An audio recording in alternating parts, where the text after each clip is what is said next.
Tiara here with Fae Creations. Thanks so much for tuning in for another soap making adventure. Today I want to, recreate the lumberjack soap that I did, but when I made this soap I was talking about kind of changing up the colors so that it's a little more interesting and not just like wood colors. So that is what we're doing today. I'm going to see if I can recreate that design. It's kind of messy and there is a bit of a technique to it, so it's not the easiest thing, but I feel like I did such a good job with that I should try it again and with some fun colors. So it's themed similar to like the lumberjack when it deals with wood. I want to do a bonfire inspired soap. So we're going to be using some fiery colors in this. So I've just added my lye solution into my oils. I use Tessa silk and sodium lactate inside of my lye solution. And in my oils I have added some coconut milk powder and some kaolin clay, and I'm going to give this a quick little mix.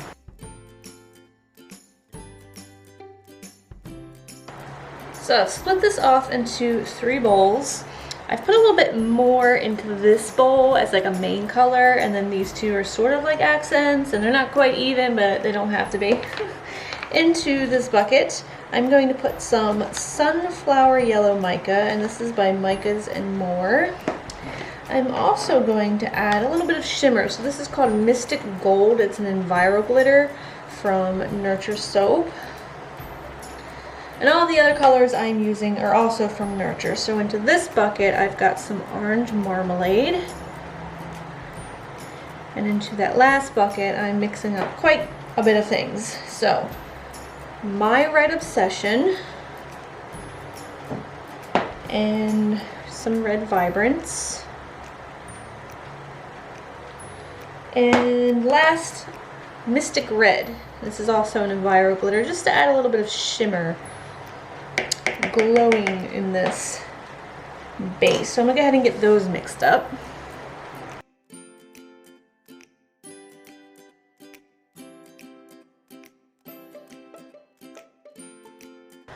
So the fragrance is the reason why I'm doing this in a bonfire theme. It is a crackling firewood fragrance by Crafter's Choice. And I've used this one before in one of my fall soaps. I think it was a Halloween themed soap. I may have called it Witch's Brew or Witch's Kitchen. I can't quite remember. I know it had a cauldron on it. And I believe the fragrance was very well behaved. It does discolor a little bit to a yellow because it has 5% vanillin in it. But I'm not too worried about that because, I mean, yellow, come on. Let's think about these colors. It'll be fine, right? So I'm gonna go ahead and hand stir that in. It has notes of warm woods. I think it said sweet, vanilla, and raspberry. And my opinion is one of the better and finer smelling firewood, like smoky fragrances that I've ever smelled. It's pretty realistic. It has a bit of a sweet note to it, a little spice, and that smoky bite to it, and I really like it. Like, it's one of my favorites as far as like smoky scents. I love a smoky scent. I love a smoky scotch as well. That's just me though. I like the smell of dirt and the taste of dirt. What can I say? Alright, mixing this in, and we'll start pouring and crossing our fingers that this doesn't get too thick on me, or it's not going to work for my design. But this yellow is looking a little thick. It could be, you know, the mica had something to do with it.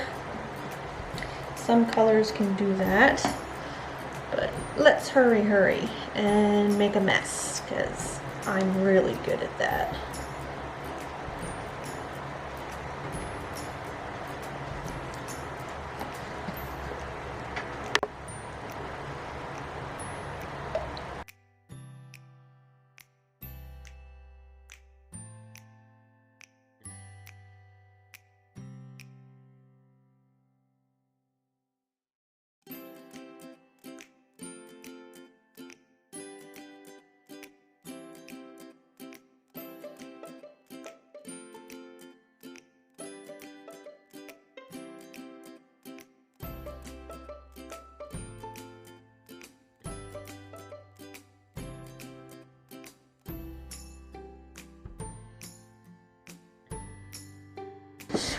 spray it with rubbing alcohol and let it sit for 24 hours because that's about all I can do with this soap.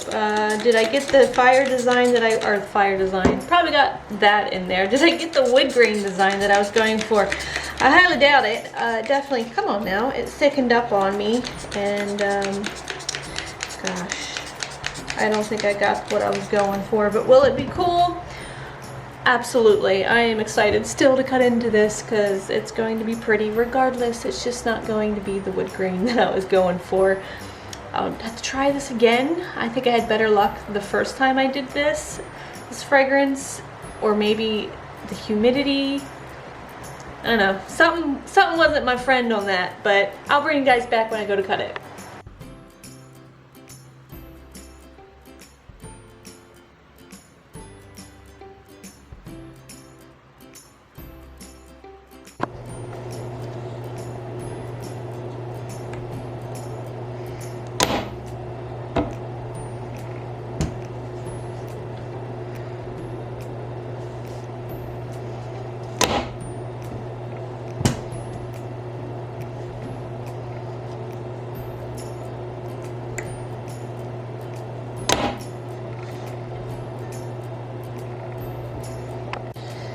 Alright, since this didn't exactly turn out how I wanted it to, I'm not even going to call this like the wood grain technique.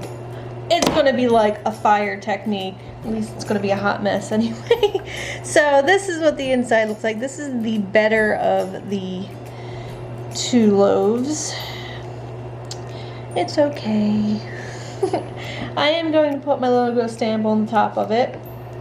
So it'll be a nice sized bar with a very colorful design on it.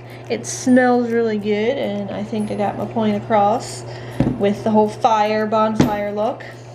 So I'm not too mad at it. Will I try this again? Well, once I find a fragrance that I either find one or remember one that behaves super, super, super great before I go ahead and try this technique again. I was contemplating doing like a red, white, and blue one, so I might think a little bit on that. I am happy with this soap though. Again, it smells really good. It's one of my favorite smoky fire. It's very fall reminiscent to me, but I mean, you can have bonfires in the summer. I mean, it's typically when we have them or start having them anyway. So bonfires smell similar to this. Hey, that's not a bad looking piece of soap right there. I gotta say, this is the better looking of the two loaves. So here is, I cut this one probably last week when this one's been sitting a little bit longer. It's already been stamped as well, so it's okay. It is okay. And I like this size bar. I don't typically make soaps in this shape. If you are interested in purchasing one, oh hello, you want to see it? One of these soaps, it will be available on July 30th. And I hope you guys enjoyed watching me make this soap. I think I'm gonna leave it like that. If you did, feel free to hit that thumbs up button. Give me a thumbs up for effort, right? If you are new around here, join me for more fun soap making adventures. Never know what's going to happen on this channel. If you have any questions or comments, you can leave them for me in the comment section down below. And until next time, I hope you guys have a very nice day. And I will smell you later.